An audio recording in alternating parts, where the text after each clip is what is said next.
Sub orbital launch വെഹിക്കിളായ Vikram S, ചെറിയ പേലോഡുകളെ ലോ എർത്ത് ഓർബിറ്റുകളിൽ എത്തിക്കാനാകുന്ന വിക്രം 1, 900 കിലോഗ്രാമുകളെ ലോ എർത്ത് ഓർബിറ്റിൽ എത്തിക്കാനാകുന്ന വിക്രം 2 എന്നീ റോക്കറ്റുകളും ഡെവലപ്മെൻറ്റ് ഫേസുകളിലാണ്.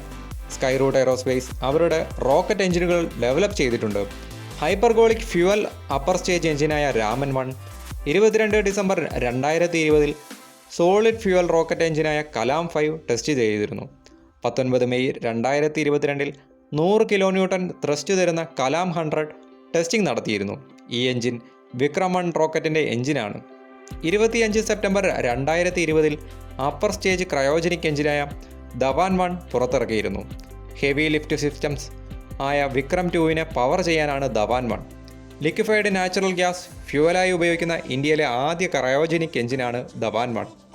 മറ്റൊരു പ്രത്യേകത എന്തെന്നാൽ 3D പ്രിൻ്റഡ് ആണ് ധവാൻ 1.